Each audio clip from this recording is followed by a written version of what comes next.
Ladies and gentlemen, we have a very astute and honored guest here today.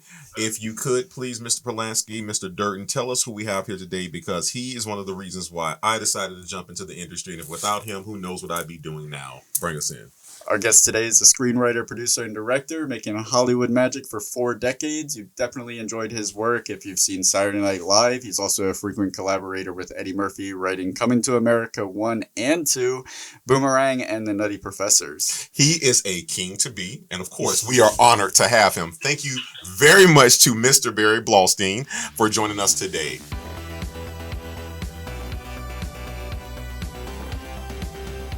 It's nice to be here. I should mention all those movies I co-wrote with my writing partner, David Sheffield. Very humble. Very humble. So I can learn from that. Very humble. Share the credits. You got to share the credits. Yeah, absolutely. Before we get into all of the aspects of your career, I just wanted to clarify something that he actually brought it up when I mentioned that you were going to come on and have this talk with us, that he's like, Barry Blaustein, that sounds a lot like Zoolander, Jerry Stiller with Harry Blaustein. I do apologize that this is bringing up any childhood trauma. But his character in Zoolander, I was wondering if you knew of any relation to that. And Please. No, this is actually the first I've heard of it. Okay. But I was thinking that I've never really met Jerry Stiller. There was a project that Dave and I were hopefully producing for Disney, where they asked us to help out with Ann Mara, his mom, who'd written a really good play. And we were working on it, and she asked us if we would talk to Ben, who'd just been hired on Saturday Night Live, and to give him advice about how to handle that. And we met with him, and I've run into him over the years, and he's always very friendly. So I just think it's an accident. Okay. It's a funny name for an agent. Yeah. I think there's some way paying you homage. It's like a wink homage. So I'm in my mind, it's still true, and I'm gonna go to sleep every night believing it. Now I'm just okay. I'm glad we got that very important clarification out of the way. Yes, but again, in my mind, I'm gonna believe it. That's my porn name. And I'm buck naked. Seinfeld reference. There we go. All right. So let's get to the good stuff now. Of course, you got your start in writing, as he mentioned on the Mike Douglas show, at the early age of 24. Now, for us and other writers and people who aspire to be writers, can you tell us about the journey from deciding that writing was something that you were interested in to that process of now landing a job doing it? Well, I just wanted to be in show business, and I came out to Hollywood. I had an internship at NBC News in New York when I was hoping to stay there, and someone didn't want me to stay there, so apparently. So I was looking for jobs, and someone said, I know someone in LA will hire you. And it was a guy who's passed away, who was incredibly mean to other people. He was always nice to me, but he was incredibly mean, and like all the typewriters where we worked were stolen, and everything was. You couldn't work for a more shady person. Okay. Anyway, so I'm there, and he kept me waiting for 3 days, and then he finally said, "Why don't you go out to lunch with this producer, this woman who was producing a show for him, a pilot for him?" And she said, "Can you write?" And I said, yes. I'd written before, but my dream wasn't to necessarily be a writer. Yeah. But as a writer, the reason I said yes is because I always learned how would you say yes. Because the bar is not that high. If you have talent, if you have some modicum of talent, if you have perseverance and some business sense, which is just common sense, you can succeed. It's just getting up after you've been knocked down. So I worked on that show, and every job I had has somehow led to another job. It could be 2, 3 jobs down the line. And what happened is about 2 years later, I worked on a number of specials as a production assistant. And really that shows like Circus of the Stars and the People's Choice Awards and and I worked with somebody in the Mike Douglas show, which used to be done at that time it was being done out of Philadelphia. It came to Los Angeles for 2 weeks, and they asked if I wanted to work on it, and they liked me so much they said, "You want to come back with us to Philadelphia?" And I decided, this is a good job, but this is like being named head of the mailroom. It's a good job. You don't want to be the head of the mailroom. You want to be able to move on from there. Yeah. So I moved to Philadelphia, and 2 weeks after I moved there, they said, "You don't have to find a place. We're moving the show back to LA."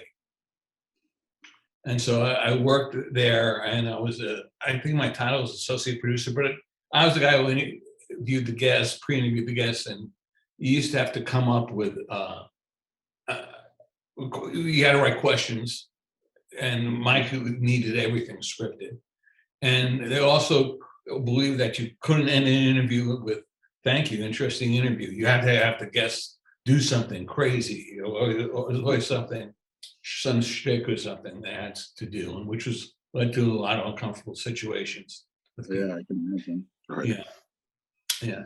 And but it was a good experience. You know, if you work on a talk show, I worked on there for 2 years, and you eventually meet everybody, because eventually everybody does something. Mm-hmm. And so I got to meet a lot of people there. That I remember working with Ron Howard. Ron was on Happy Days, and he was co-hosting. And he mentioned that what he really wanted to do was direct. We were talking, and he asked me what I wanted to do, and I said, "I want to write." He says, "Maybe one day we'll work together." And his company, Imagine Films, I've done a number of films for. So it all started with a relationship of someone I met on the Douglas show. Yeah, that's a perfect segue, actually. You were there for 3 years, and during that time, and to be honest, I didn't know about this show until I was doing my research on you for this interview. I should have been on TV so long. I watched it with my grandmother when I was little. Yeah, that's what blew my mind, is it was like longer running than SNL. If it were at like, it was like 30 or 40s or 50s, it got its start. No, I think it started in the early 60s. Okay. 60s in Philadelphia, in Cleveland. And during, I went through all the episodes that you were a writer on, and I see you're working with guests like, there's James Caan, Sonny Bono, Lucille Ball, David. Everybody. Yeah, like all of these, like these classics that we all grew up with. So I have 2 questions. First of all, what was it like writing for such heavy hitters at the age of 24? Like, that's one of your first jobs, and then just getting started. And second, do you have is there like a particular memory from your time there with working with all these people that comes to mind? Well, I wasn't, there were some guests who I actually wrote stories for, because they have only so many anecdotes. So I would help and give them an anecdote to tell, which didn't happen to them, but it gave them something to talk about. Yeah. Otherwise, we were just interviewing them and then trying to get them to do something special at the end, which was, I say, could be embarrassing. I remember we had David Letterman on when he was on the Mary Tyler Moore show, variety show with Michael Keaton. And Lucille Ball was on the show, and the producers wanted me to sell this bit to David Letterman. What's funnier, old comedy, or physical comedy, or your kind of comedy? And David Letterman would do a line, and then Lucille Ball would cut his tie or some stupid like that. And I remember telling David Letterman, I was like, even though Letterman was just starting on, I just, so much in my eyes were saying, they're making me tell you this. I don't think this is very funny either. And his manager came up to me and says, "It's not David's cup of tea." And I go, "Mine either." And and still he was entertaining by being David Letterman. Yeah. But it was like, I remember seeing Don Rickles naked. I tried to forget that image.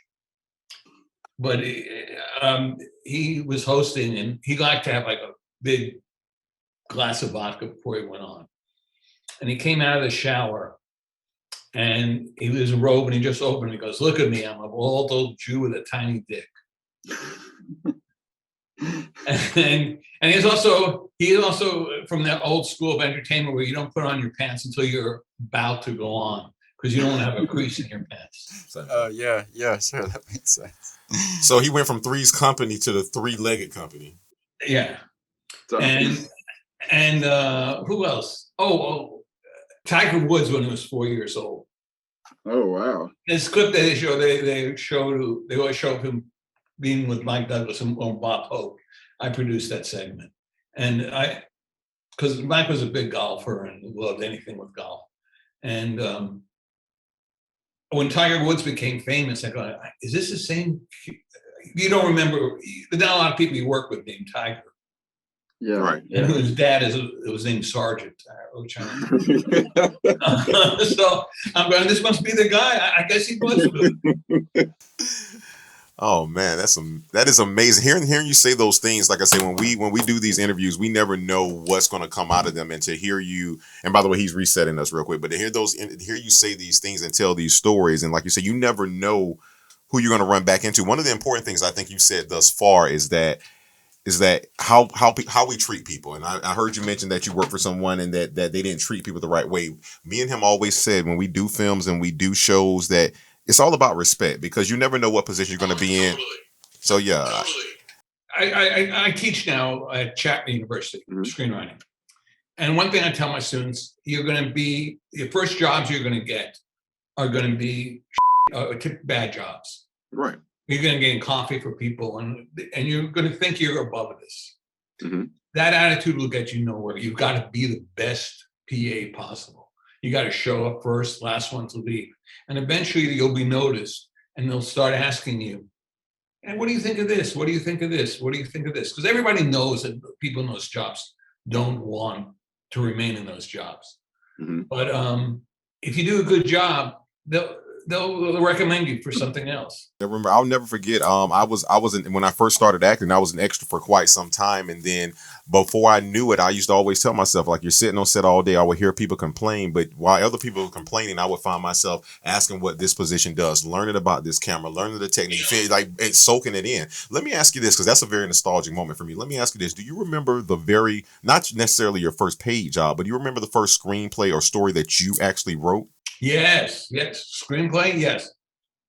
I read it about 8 years ago. Okay. It was for Chevy Chase. And that's when it was so long ago when Chevy Chase was a big enough star to get a movie made at Warner Brothers. And I would say I should give Warner Brothers their money back, but they've ripped me off on profits on film, so it's even. Okay. What year is that you wrote that? Oh, I'm still on Saturday Night Live. I think it was like 82. Okay. Do you remember what it was called? Yes, it had a terrible title too. Optimum? It was called Optimum. It's ironic. And it's truly a terrible script. You got to start somewhere. Right. Yeah. Right. Start somewhere. But guess what? You know what's worse than a terrible script? No script. So at least start with the terrible. There we go. You learn. You got to learn. The hardest thing about being a writer is you got to discipline yourself so you're sitting in front of your computer for 5-6 hours a day, dedicating yourself to writing. And then you got to realize sometimes, movies are made for thousands of different reasons. And sometimes having to do with the script, sometimes having nothing to do with the script. But you got to realize that there's a good chance what you're writing may not get made. But each script every script I've written, David, I've written, and each one we go through 4 or 5 drafts before we hand it in. Mm-hmm. Each script we've written, and now I've written like 40 scripts that I've been paid for. After every script, I go, oh, so that's how you do it. It's a never-ending learning process. Let me ask this, Barry, real quick, if you don't mind, David. I hope you don't mind. Let me ask you this, and you don't have to answer if you don't want, because I don't want any names. But have you ever been in a situation to where you've written something that in your heart and your mind, you're like, oh, this is the one. This is going to kill. However, the performer delivering it couldn't deliver it the way they need to. Have you ever been in that situation? Let me think. No, that's why I work with Eddie Murphy a lot. There we go. I want Eddie always elevates the material. Yeah, Awesome. I can't imagine this every time you raise it. I hope he could pull this off. Yeah. Awesome. So we're going to save the Eddie Murphy portion of the interview for last. So we're going to breeze through a decade right now into 1999 when you directed for the first time the documentary Beyond the Mat. I was wondering if you were a wrestling fan or what led to that project. Yeah, I was and still am a wrestling fan. Okay. Which I'm embarrassed to admit still, but it's an art form. Mm-hmm. It is an art form when it's done well. I mean, 99% of the time I watch, I can't believe I'm watching this. And then it's like 1% of the time I go, I can't believe other people don't like this. This is great. That Beyond the Mat for me, and I don't know. I mean, I'm pretty sure you've seen it. I don't know if you've seen it, David, is the wrestler. And so to me, like even just when you talk about, because people don't understand this, people say, oh, it's fake, it's fake, it's fake. Number one, it is an art form. You have to be athletic, but people really don't understand what they go through outside of that ring. Like it's torturous on the body. Inside the ring, it's like Shakespearean almost. Yeah. There's a story unfolding. They're doing their own stunts. That to me is my favorite project I've done. Really? Okay, awesome. Cool. Awesome. So, and is that because of the subject matter or the nostalgia of like your first time directing? The subject matter, it came out exactly as I hoped it would come out. Mm-hmm. And I got to produce and write and direct, and it was done for such little money that I had nobody overseeing over my shoulder going, shouldn't it be this? What if you did this? What if you did this? What if you did this? Mm-hmm. Mm-hmm. All right, now let me ask you this now. Of course, now you were also credited with writing the narrative of Beyond the Mat. Can you talk about what it tells to be a writer on a documentary? Because here's the thing, it's not like writing a film, like this is what I want, this is what I want. But as you just said, with you being able to direct it, you were able to see it come out how you want it. So can you talk about that, being that involved in it and being that close to it? Well, I was the producer and director, and we had a low budget, and I figured why not I write the dialogue or the voiceover. Mm-hmm. It's just writing it is using it to connect things together. Okay. And the editor suggested, who do you think should be the narrator? And my editor said, you should be the narrator because it's your point of view. Mm-hmm. And it's interesting that you're an hopefully intelligent guy who likes this. You're not what people think of as a wrestling fan. They all think they're like crazy and nuts and all that. And some of them are, but they all different types of people. What had happened is so many people came out of the closet and said they love wrestling after seeing the film. It was cool to love wrestling again. Yeah, now it's cool to like wrestling. Yes. I don't know. Which makes me go, should I like it anymore? That's funny. So I don't know much about wrestling, but I do know about Jesse Ventura. Did you? And I saw on your IMDb that you guys are friends. Did you meet him on that project, or was it prior? I met him prior. I don't know who put that on there. I mean, we're friends. I consider him a friend, but we don't hang out together.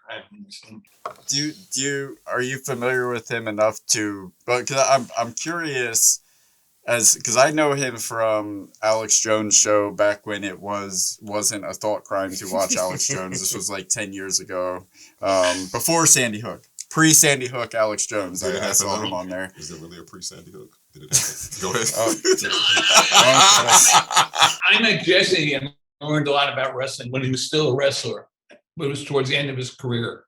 Mm-hmm. And I had a friend named Barry Bloom who was a manager, who became his manager, and he was the first wrestler to have a manager to deal with the WWF, when that's what it was called back then.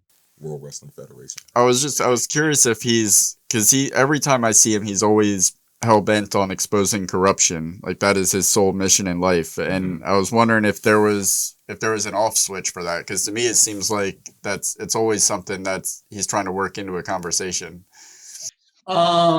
He does talk about that a lot. Okay. So you know about the Illuminati. But you can say Jesse enough, and he's fine. Yeah, he does seem very down to earth about it. Well, to quote Jesse, if he doesn't mind me quoting Jesse, I ain't got time to bleed. He's an incredibly nice guy, and he's always been there when I needed him to be there for help. Awesome. I've always enjoyed his when he comes up on. I don't know who wrote that on IMDb. It's anonymous. You can't believe everything in IMDb. Oh yeah. I told you it's the Wikipedia film. You can go in there and say anything. I worked with Giselle. Did you? Yeah, okay. Let me ask you a question. We're going to speed up to a little bit in the future. Now, it's 2005. You directed hilarious, and I do mean hilarious with a capital H comedy with Johnny Knoxville and Brian Cox, The Ringer. This is your first time directing someone else's story. Now, tell me, what was that like, sir? It was a difficult film to pull off. And because it was, the Special Olympics were involved and they had a say in it. The Farrelly brothers had a say in it, who were the producers. And so there were a lot of bosses that you had to service on it. Mm-hmm. The cast was great to work with. I love Brian Cox, and I am so excited that he's now getting the recognition and from a session, and the money he's probably making it being the voice of McDonald's now. Brian was great to work with. Johnny was great to work with, and great with all the special needs people that were in it. Yeah, I think I liked how it seemed like you were able to, instead of trying to bottle Johnny Knoxville up and all the energy that he was, especially around that time, it seemed like you figured out a way to like, better than any other Johnny Knoxville film that I've seen, that you figured out a way to embrace his energy in a fictional, like, narrative feature and somehow work it in there seamlessly where he could still kind of be himself, but it didn't seem gimmicky. Like, I thought that was good. And I thought it was interesting that the first, like you said, this is your first time directing someone else's story. It's your first narrative feature that you're directing, and it is a very unique cast because you're I mean, not to mention the actual disabilities that the actors had, but then you have Johnny Knoxville, which is a whole other level of chaos. Johnny was very easy to work with and really was very cooperative. And the good thing about Johnny is when there's a scene where he gets a ball thrown in his face. Mm-hmm. And he was always like, throw it harder, I can take it. So stunts, it was, he wasn't afraid to do stunts. And he created this real sense of camaraderie with all the Special Olympians. Mm-hmm.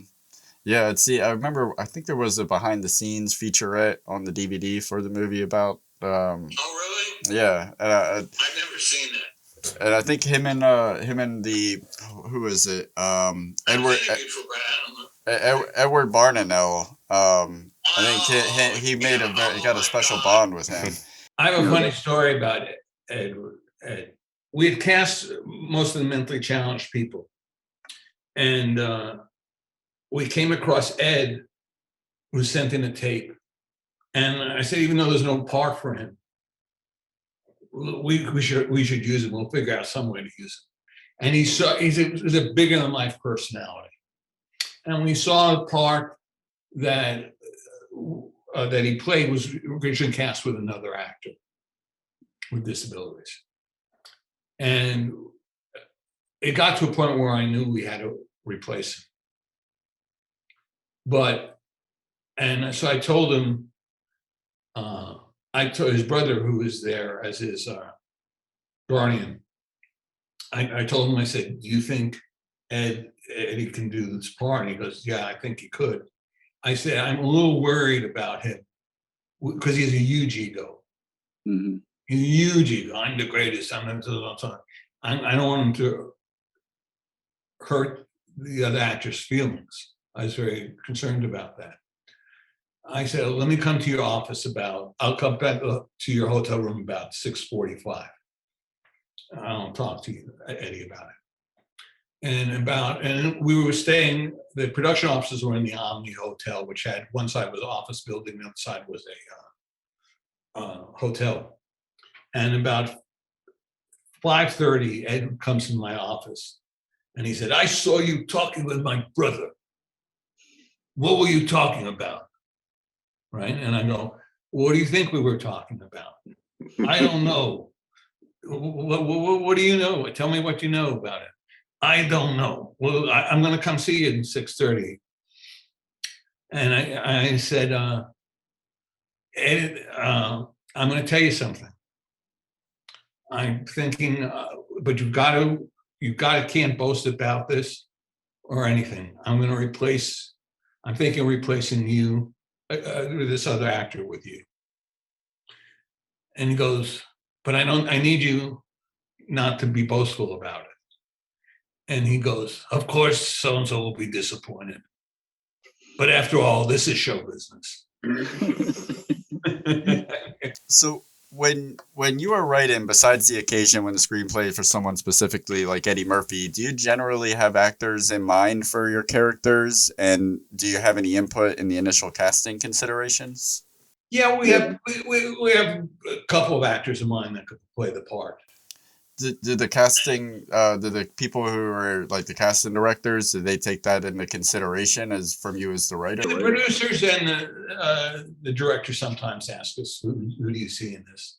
And we'll say it could be so-and-so or so-and-so and so-and-so. Basically, when we pitch the idea, they'll ask you, who do you see in this? Okay. And then you're going to be played by so-and-so and so-and-so. Actually, and for coming to America, the second one, Come to America, we wrote, first time we ever wrote, we wrote Big Leslie Jones. Love her. We wrote for her. And there's someone in a funeral scene who we suggested should have a voice of somebody, a powerful of somebody.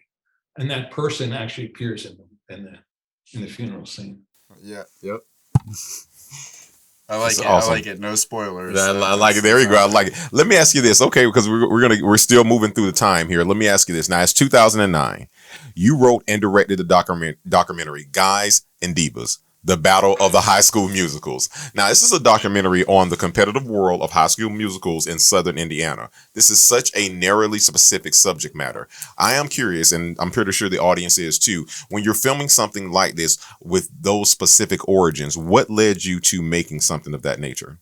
Well, I'd been in high school drama club, and I thought the most cutthroat part of show business I've ever been in is high school theater. Yeah. And where the stakes are less, I always find when the stakes are less, the tension, the cutthroat is more increases. And I'd read this article in the New York Times about Friday Night Footlights. It was called Friday Night Footlights, about how some schools spend a lot of money, up to $200,000-$300,000 on putting the best musical together. And I needed to find. So it took me a hard time to sell the idea, and I was coming off Beyond the Mad, which was a very successful documentary, critically and financially. And it still got a hard. I couldn't get anybody. People were going, "Are they still do high school musicals? People even know what that is?" And then Disney's High School Musical came out, and then suddenly I was able to find financing for it. Right on. But I just wanted to look at this culture and see if people had changed in high school musical and high school theater departments. And part of it was to emphasize the importance of arts programs in high schools. And I had to, in casting those schools, so much of documentary is casting. I needed to find a school, first of all, that was doing the musical that you could get the rights to.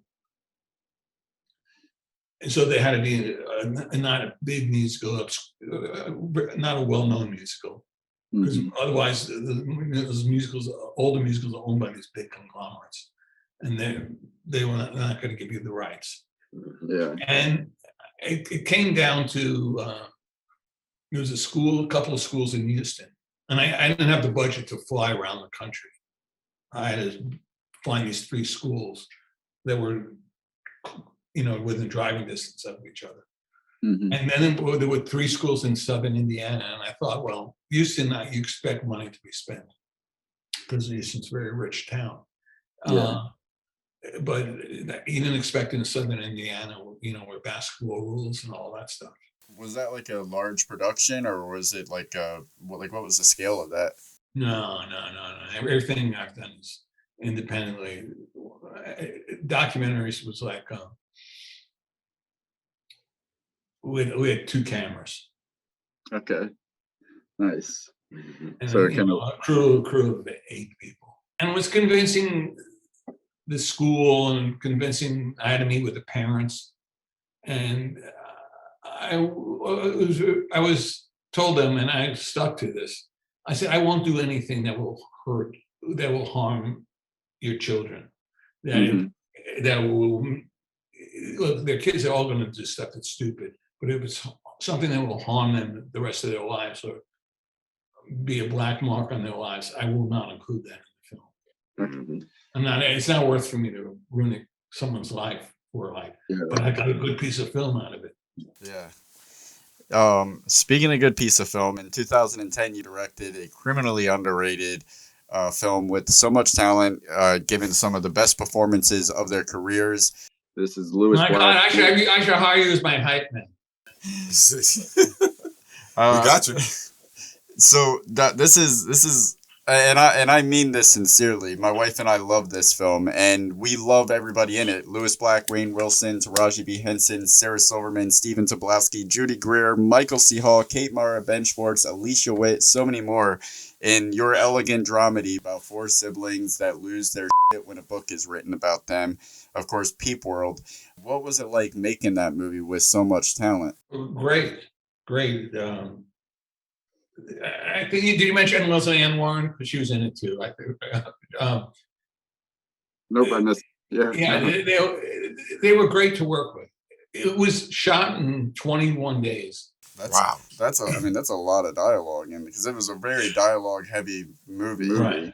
And it was shot in for like $500,000 or $1 million. No, $1 million. So it was a labor of love for most people. So it was like getting actors and convincing them to do it. The script was good, so it didn't turn out to be that hard. That's what it felt like with seeing all the actors in those roles. It seemed like it was like on the independent level. A lot of the times you get actors or actresses to be in your film because they're looking for something that will spice up their reel, something that'll prove to casting directors that they can do more than what they've been seen doing. I know for Rainn, that was a big motivation. But when we got Taraji, who's terrific to work with, she had just been nominated for an Academy Award. And I'm going, why are you doing this movie? And she just, I like the material, and she told me she grew up watching Boomerang, and the fact that I wrote it with Dave was a factor. I know, and again, I'm going to preface this with saying this was on IMDb. So if I'm incorrect, I apologize. There are rumors, which this is what led us to Peep World, was that we were fans of Dexter. So we were kind of looking for anything Michael C. Hall. We landed on Peep World, and there was when Michael C. Hall enters the beauty salon, there's a hand with different colored painted nails, similar to the Ice Truck Killer's trophy in Dexter. And I was wondering if there any intention to that. No, that had nothing to do with. That was just there. So you operate from Harry Blaustein to the Ice Truck Killer's trophy. You just operate in a world of serendipitous. I like it, man. It was somebody who interviewed me recently asked me about a line in Coming to America, and they go, that was a tribute to Star Wars. And I said, no, it's just a line of dialogue. I've seen Star Wars once. Maybe Dave's seen Star Wars once. And I don't know. I've never seen Eddie mention Star Wars. I'm sure he's seen it. But we're not Star Wars geeks. Yeah. Sometimes they're just they're happy accidents. Yeah. Okay. So, well, we already recorded part of the episode. That was actually one of my facts for the facts section of the episode was that that was a callback to, so I'm gonna have to strike that. But I'm happy he's here putting out these fires and these rumors, man. Until you asked me that question, I never heard of that. Okay, awesome. And you know what? I was going to ask you something here. I know we're in 2010, but let's take it back to let's go all the way back to 1980. Now you went from the long. 1980. Because thinking about. There we go, Lauren. Yes, sir. Let me ask you this. You're hired there. Is this where you met Eddie Murphy at? Yeah. Okay. Eddie, I was one of the last writers. I was one of the next to last writer, and David was the last writer hired on that show. Is that where you met David at? Yeah. Okay, nice. And everybody on the show all the other writers on that show had the attitude, I don't need this. I'm better than this. I don't need this. And Dave and I had actually worked before. So we knew this was our big break. This was this is the chance to really change your life. Yeah. So we really concentrated really hard. And Eddie was a featured player. He wasn't a cast member. Mm-hmm. And Eddie's a fairly quiet guy. He's not he's hilarious when he wants to be, but he doesn't have to be the center of attention. Yeah. And the rest of the cast wasn't setting the world on fire. So I thought, why not write for this guy? We were talking to him, and my dad had sent me an article about. My dad was always sending me articles, and they were never good ideas. But then he sent an article, which was about an Ohio court. A judge had ruled that every high school basketball team had to have at least one white guy on it. And we thought this would be a funny piece. Eddie wrote something and worked with him on it. And then he was on the air, and you could just tell he had it. He elevated all the material. And then we just started writing with him, some stuff independently of him, some with him. We became like a trio. And then another guy, Bob Tishler, also, who was one of the co-producers of the show, joined us in writing stuff. And the rest of the people were saying, well, you can't write. No one else wrote for him because he wasn't a cast member. Mm. And then he became a cast member, and then he took off. It's been, Dave and I have been with Eddie now for 40 years, which is 41 years. Pretty soon. Yeah, wow. Which is I think the longest marriage in showbiz history. We've gone through a lot of shit together, personal shit and all that. Yeah, I could imagine. And how has that relationship evolved over time from this quiet guy on SNL to pretty much writing a sequel to a film that has become a beloved classic? Like how has that relationship evolved from day one to now? Well, now Eddie has final say, but Eddie's very open and collaborative with us. I mean, he'll listen to our ideas and he'll take suggestions from us. And with him and us, it's never, no, this is the way it is and all that. It's always back and forth, back and forth, back and forth. And there are things he might come up with which we think might not work. And if we believe in it strongly, we'll tell him and we'll take in advice. And a lot of times he goes, if you don't think it works, then let's do something else. Mm-hmm. That's how I was wondering if it was like that trust grows over time, how that. Yeah. There's always been a sense of trust between us. And it's evolved where we can even talk to Eddie about, I know I've had, because I went through a divorce, he called me up and said, I'm going to help you through this. And I was like, of all the people that I expected to call me, I was surprised he called. And he was very helpful. And so we've been there for each other when we're up and down. That's good. Going back to SNL for a moment, you're credited for over 50 episodes on SNL. Everyone, whether they've watched an episode of SNL or not, they've heard the stories about the madhouse that is SNL, specifically the writing room, the rigorous schedules, to the antics of so many big personalities in one place. Especially during your time there in the 80s, kind of like the heyday of it. What was that experience like for you personally in the midst of all that? Well, someone said, it was not my line, but someone said, work on Saturday Night Live is a cross between a day camp and a concentration camp. And I see what they mean by that.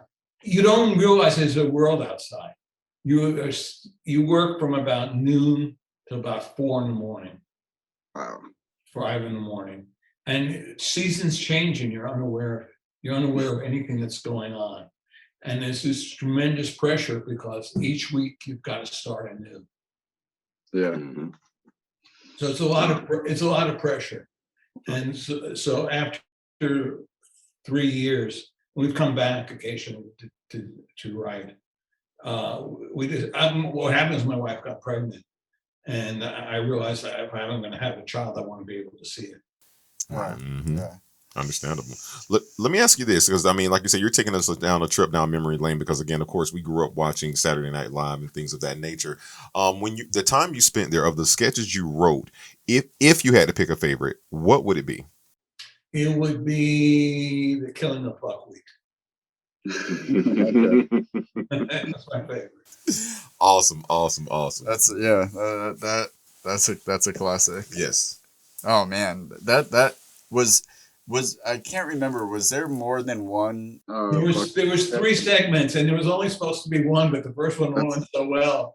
We got an idea for the second, and then that one went on. We had an idea for the third. Okay, yeah, I couldn't remember if that was a recurring character or if I was just remembering. I mean, it's definitely iconic one way or another. Well, Buckwheat Eddie had done, but it was a very limited character. There's not a lot of depth to Buckwheat, and he was getting tired of it. And he was shooting Trading Places, and this ran over Christmas.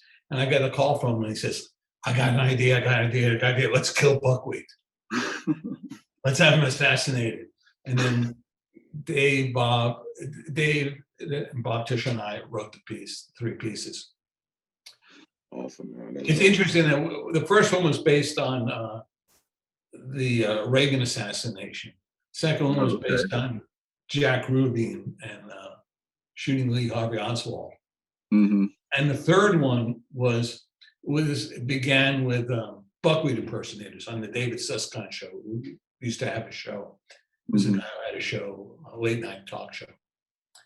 And we took the dialogue exactly. He did a show with Elvis impersonators. And we took the dialogue exactly from that and just gave it to the buckwheat impersonators. And we had David Sheffield do the show and to host it, that segment. And he goes, boy, this sounds awfully familiar to me. I've heard this somewhere before. After you directed Peep World, according to IMDb, it appears as though you went into retirement only to come out for Eddie Murphy, with your first credit in 9 years being the return for both of you to SNL in 2019. Is that an accurate interpretation? Yes and no. You write projects and they don't go. Okay, yeah. So, you hope that happens. And then what happens, I got divorced. I have to be married 29 years.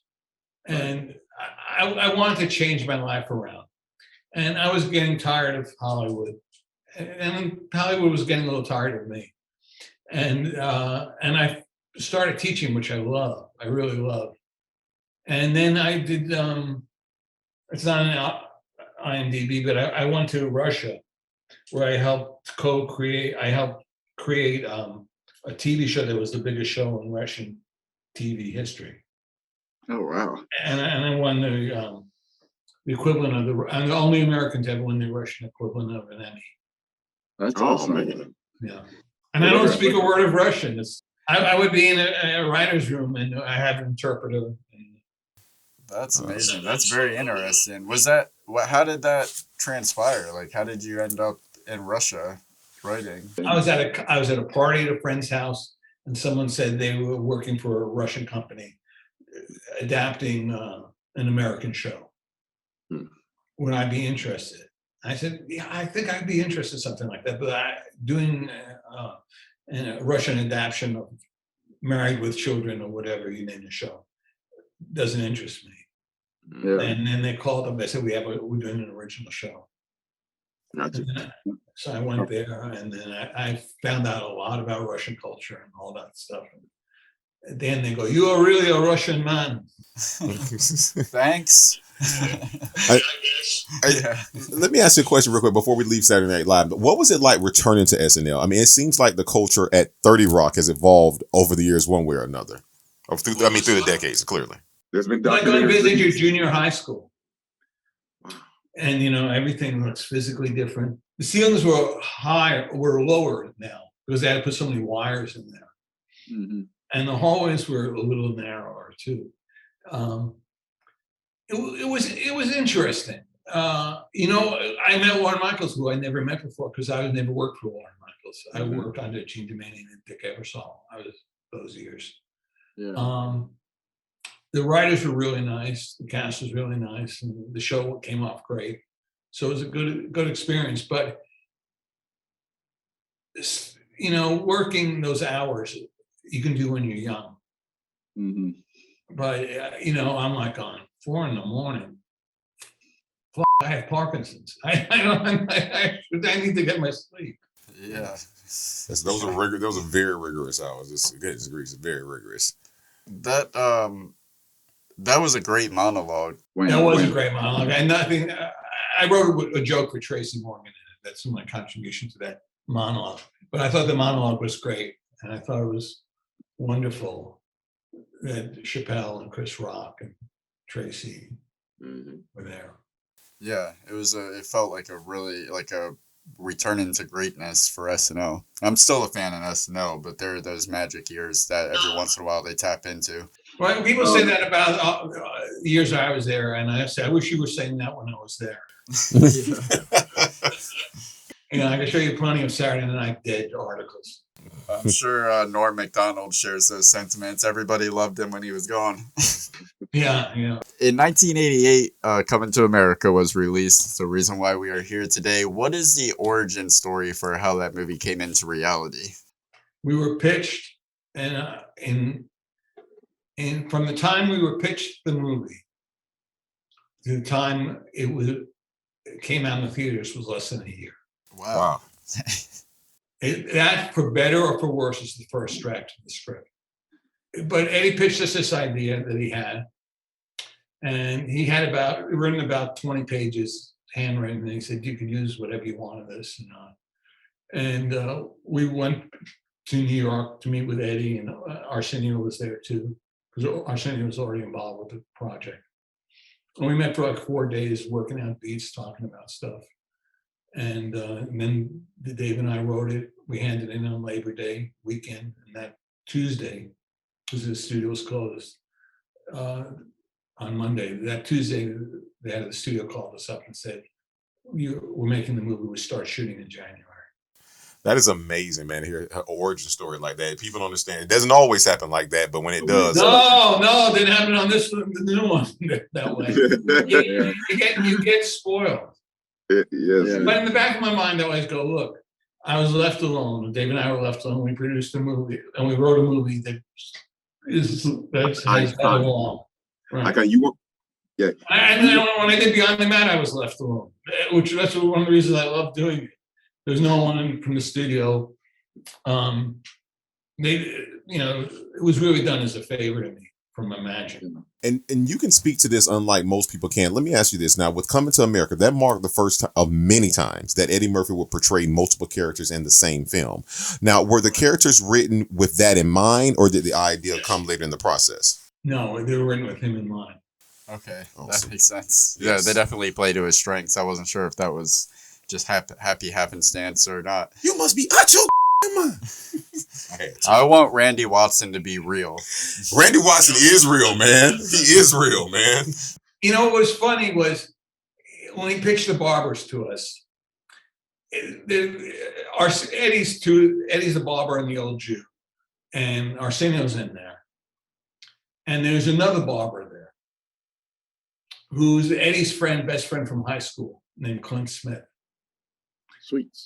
Sweets. Right. Yeah. I love it. Great. Also loves Randy Watson. Loves Randy. Randy Watson. That boy good.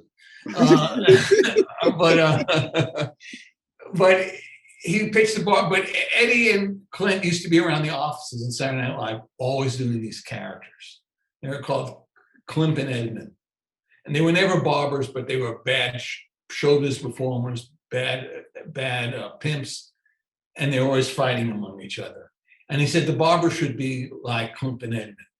And it was very easy for us, for Dave and I, to write those characters because we'd heard them doing it for 3 years. Yeah, it seemed to be very naturally flowing.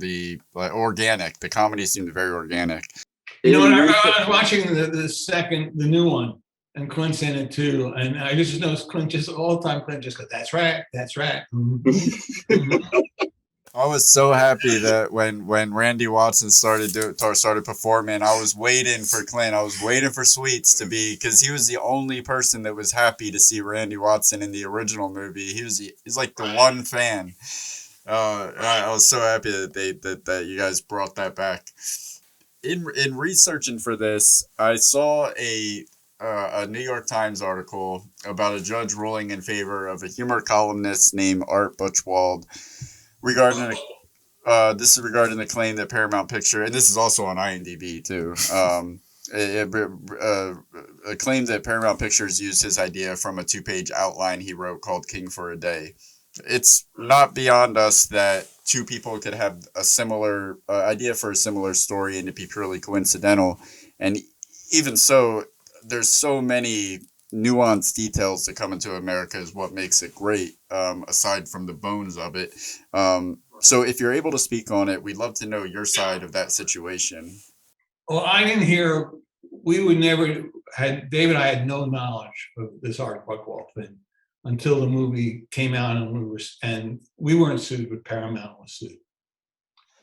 And I didn't read his outline until I had to testify. Okay. And I read his outline, and the reality is everything in a movie is execution. You can have, I said in this example, one year there were 4 movies with an adult changed bodies with a kid. The first 3 of them failed. The 4th one, where you thought people would be tired of this, I think it was a big success. And it was big because it was executed well.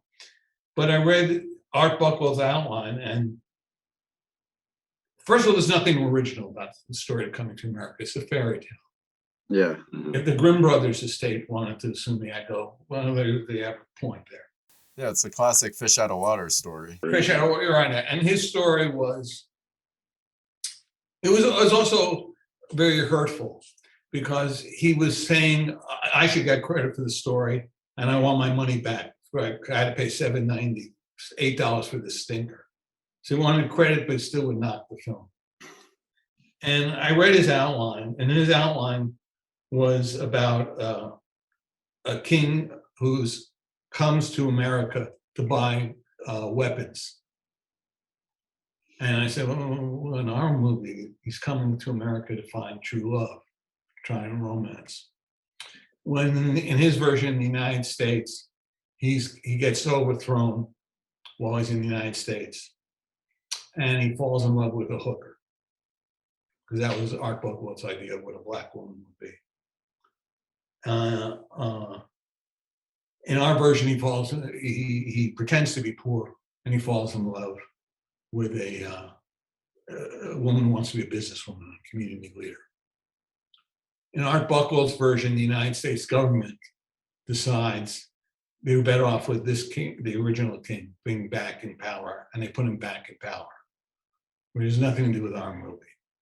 Yeah. Which I broke down to Art Buchwald in person. I said, I'm not saying you're racist, but your premise is racist. It's saying that a guy can be African ruler is only good if the white America approves of him. Power. Yeah. I said, no one can own the idea of an African coming. You own every idea of an African coming to the United States. I mean, he didn't want to jump in on Crocodile Dundee coming to New York and I didn't know what was coming up next. I remember I was doing the interview, and he was, he's a darling of the press, and and after I was testifying, there were reporters around me, and he came over and he made like, I have nothing against Barry, and this is not about him and all this stuff. I'm thinking like, this won't even give me my moment. Yeah. Yes. How is it not about you? Feels like it's about me. I said, Art, I'll give you your $8 back. If you give me $7.90 I paid as a teenager to see the piece of play you wrote on Broadway called Sheep on the Runway.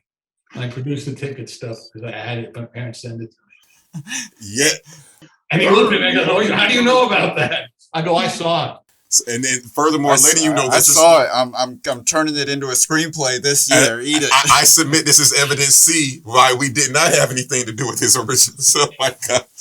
Let me ask you a question now. Now listen, and I don't normally use the word iconic, but literally like this, there are so many iconic moments in this movie. Was there any feeling during writing that you guys were onto something special that would turn into something this monumental, or was it like, okay, this could hit, or No.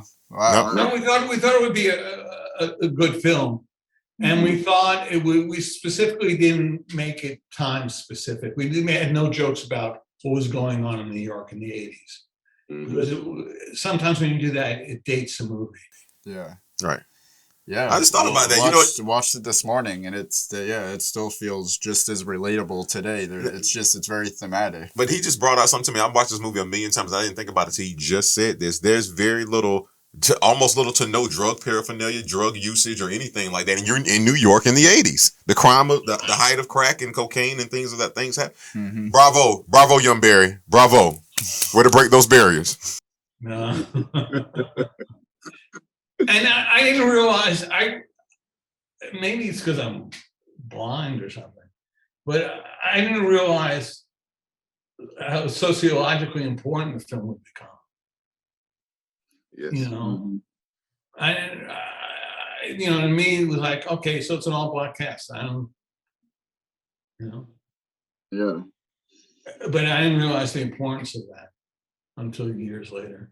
Yeah, I mean, that was as a white kid growing up, that was it. It was one of those movies where, and you said this, it didn't feel like a Black film. It black felt like film. a film. Yeah. I felt like I was watching just a different genre. John Landis said something which I think is very true. It was the first all-black film, or first film with a black lead, where race wasn't the point of the film. Mm-hmm. Right. Yeah. Yeah, you're right. And actually, we talked about that a little. We talked about it earlier. That if anything, race wasn't a part of the film, but it did show how internally some African Americans looked at each other. With the character saying, "So wearing clothes must be a new experience for you." You know, he's just saying, "What kind of games y'all play in Africa? Chase the monkey." It showed the internal things, but it wasn't like you say. Race was never the thing here. It was about finding true love, like you said, a fairy tale. That guy doesn't own fairy tales. Tell him to get out of here. No.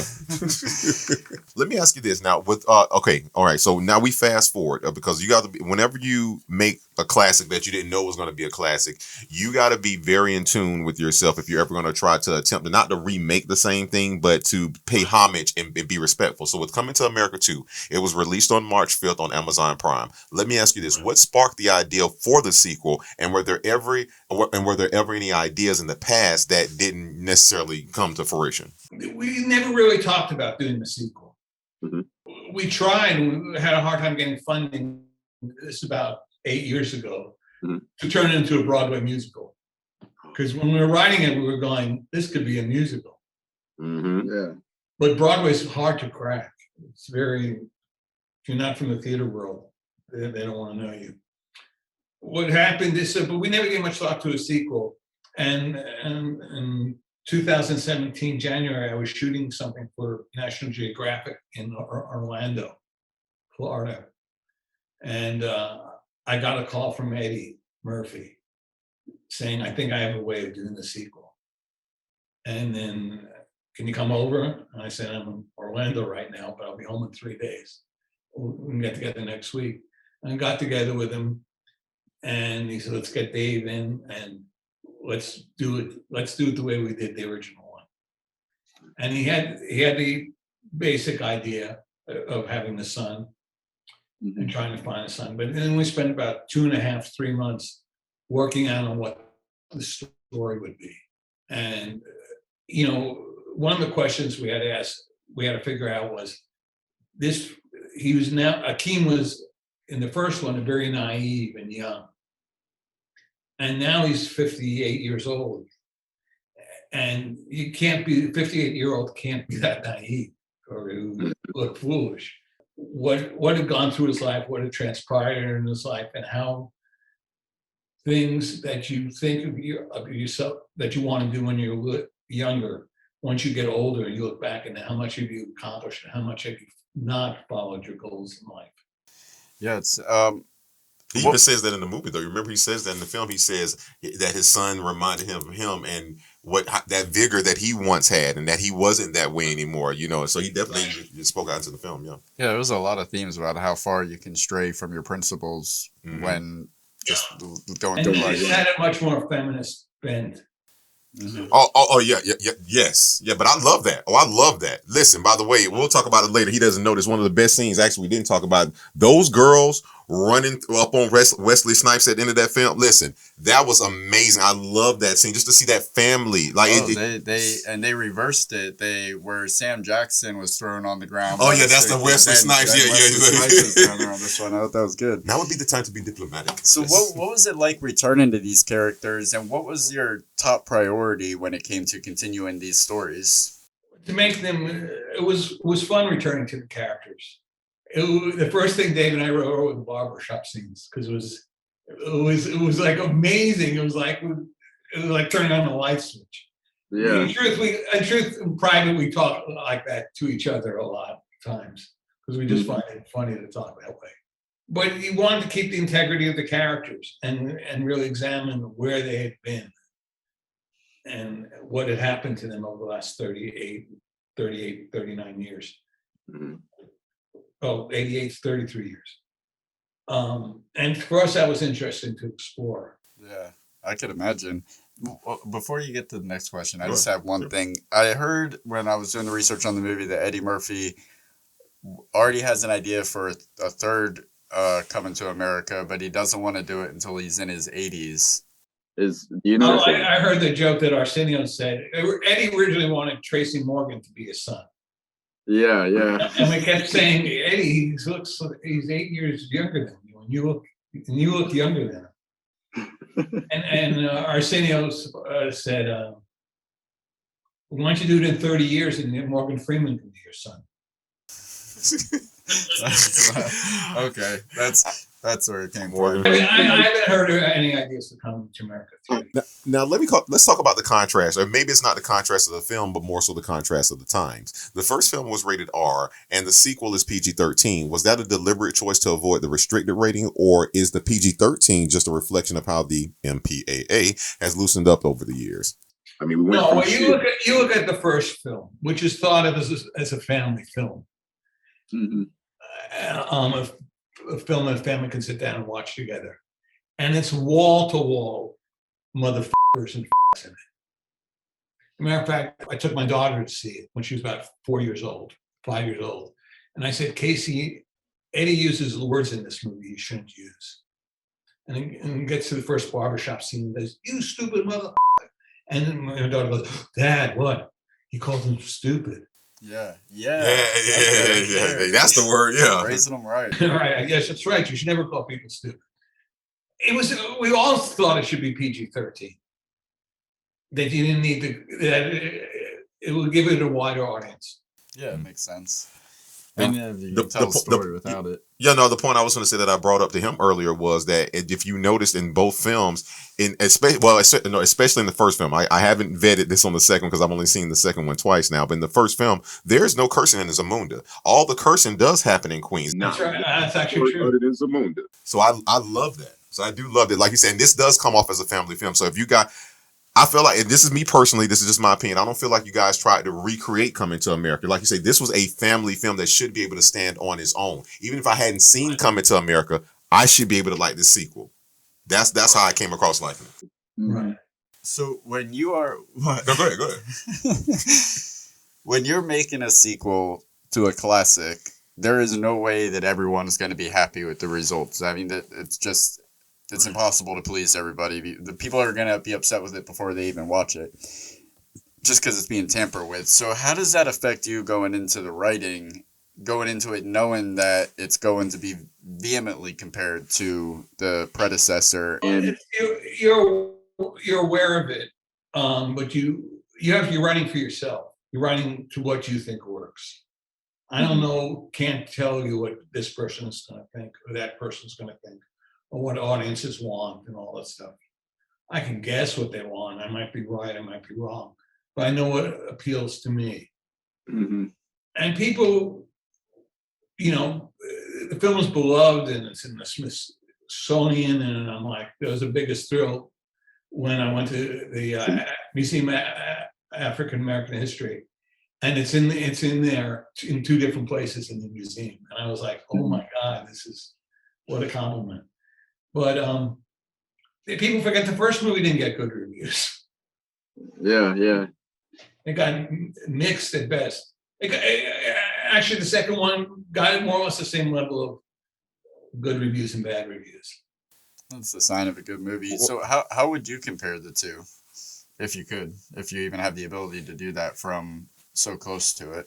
I think I'm too close to it. I'm happy with both films. The first one's become a classic or whatever, and I really think this is a worthy sequel. I think this is second one's more emotional. Oh yes, Yeah, yes, 100%. 100. Yes. More emotional. Listen, since I've already said it, I have to say this: the most emotional scene for me, and I told him out of both films because this had way more emotion than the first one. That scene of John Amos and Eddie Murphy when he's mopping at the end meant so much to me because it shows where he came from, and it's just so you don't get that in the first film, and that's not a bad thing, but it was just so. That's the last time that we'll probably see those two legends on screen together, and it meant so much to me. So that was one of the best ones for me. Yeah, I like that scene. Yes. Let me ask you this. Now, fictitious or non-fictitious, not the lead characters, who was your favorite supporting character to write for? Even if it was one of the barbershop people or someone. Well, I'll be the barbershop guys. Yeah. Okay. You must be out your mind, man. Yeah. And Arsenio's preacher character is fun to write for. It was cut down. Where's his pants at, by the way? Don't think we didn't notice that when he was in that scene. There's no pants that he has. Originally, when that church he went into, he was in a hot tub with a girl in a bathing suit. The scene was just too long for when it appeared in the film. And the crack house of God. Oh yes, crack house, yes. Oh my, Leslie Jones. Yeah, I watched that and I wondered, are people going to notice this? I'm like, yeah. Sorry, that's not the first time I've seen it, and it wasn't on film. Go ahead, David. Before we move on from Coming to Americas, is there anything else that you'd like to share? Do you think fans of the films would like to know? Most of it, the New York stuff was shot in Brooklyn, not Queens. Okay. Where the barbershop was in. Where he lived was my mom escaped from Germany, and she came to America, and it was 1 block where she lived from where Eddie lived in the movie. Oh my gosh. So that was kind of very like, ooh, my God. Yes. Yeah. Well, let me ask you something because I want to go directly into this because me and him have been working together for over 2 decades now, and that we're just a duo. But when it comes to the Murphy, Blaustein, and Sheffield trio, the Trinity as I call it, also you guys also created Boomerang in 1992. The Illuminati. There we go. Third eye. Keep that third eye open. The Nutty Professor in 1996, and one of the sequels that actually does hold weight here. No pun intended. The Nutty Professor 2 in 2000. Now there seems to be some magic within you guys that dynamic that you guys have that keeps bringing you back together. What do you think that is? I don't know what it is. I don't want to think about what it is because I don't want to jinx it.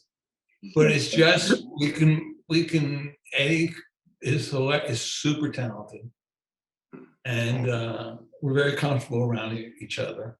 That's amazing. And now we have 40 years of history of knowing each other. Yeah.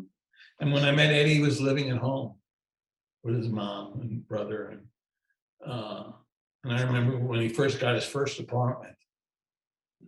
And, he called up and said, "You want to sleep over?" I go, "Eddie, I'm married. I'm 26 years old." I remember when he got his first check, a big check, and he showed it to me. And I was like, "Oh my God, this is incredible." I wish I had the wall it would probably be worth something, a lot of money. Well, one day I came in my office, and he, on one wall of the office, he had written his name like 300 times. And he was practicing his autograph when he became famous, he said. This is happening. That's It's happening I right in front of me. have like 17 artifacts at my house that he's signed. He's been working on his autograph as well. Hey, listen, you got to manifest these things, man. We must manifest them. I am holding on to them. I have Thank a Corona bottle or whatever. Heineken. You know what was weird? That Eddie always said, I'm going to be big. I'm going to be I don't think even in his mind he envisioned it happened this fast. But he said, I'm going to be a big star, big star, big star, big star. And then I'm going to disappear. Yes. And then I'll come back and I'll be bigger than ever. And it's happening. Yeah. He has one line in the interview where he says, people, when he took that break you're talking about, he says, people always talking about Eddie Murphy fell off. Yeah, fell off into the bank? Oh my God. It was Shrek. Well, it's Shrek time. Go ahead, man.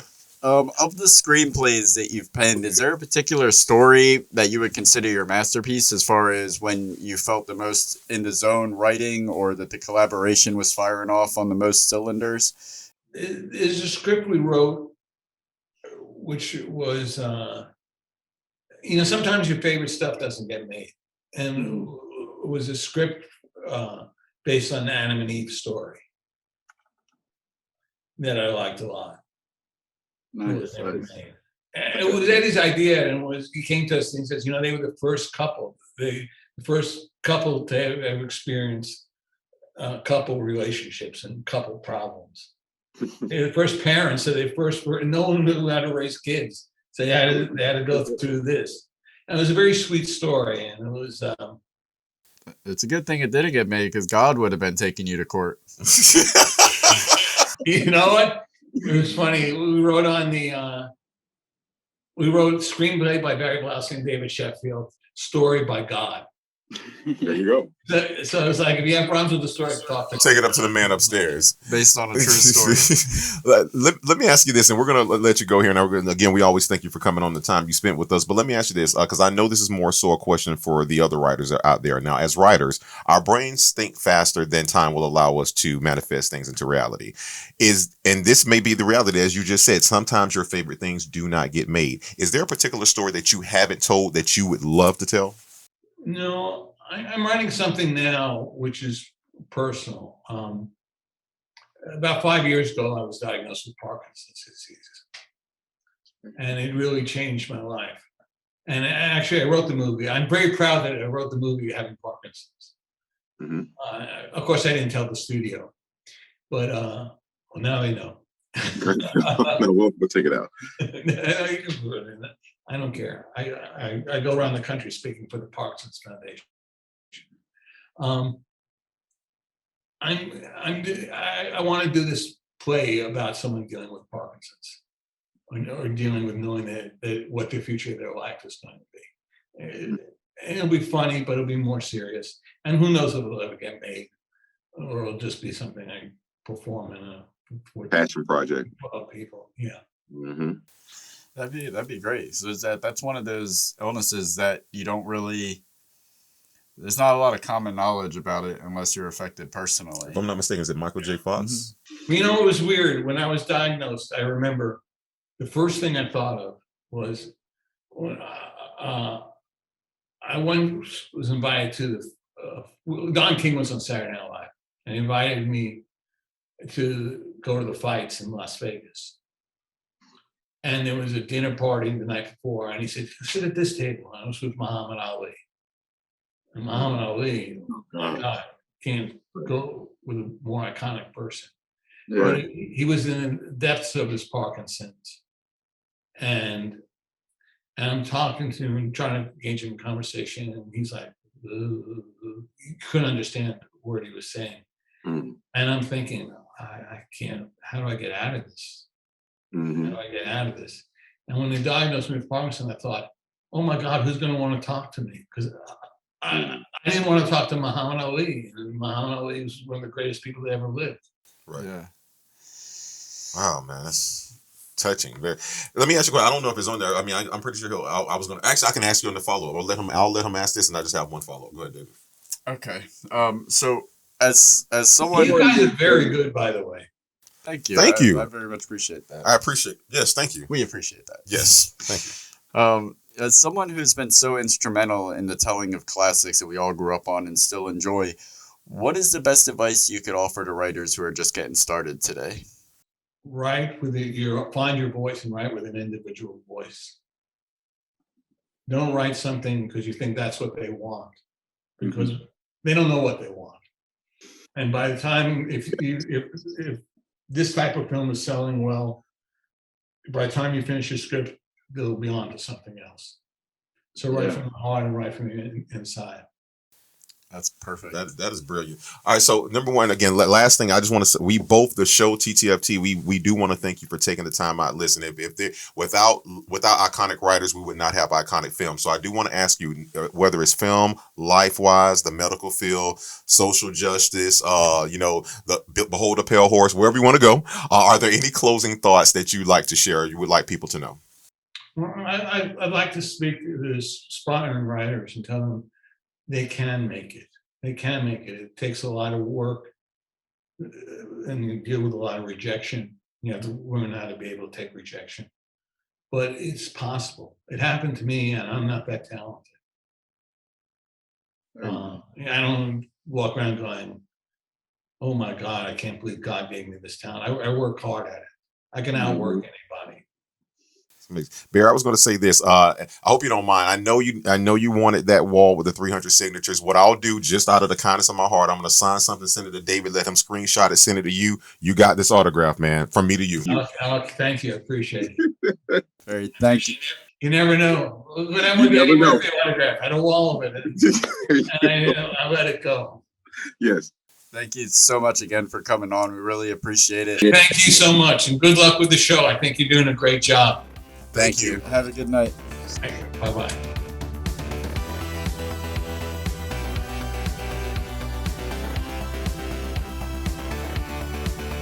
Why don't you subscribe? It'll last longer.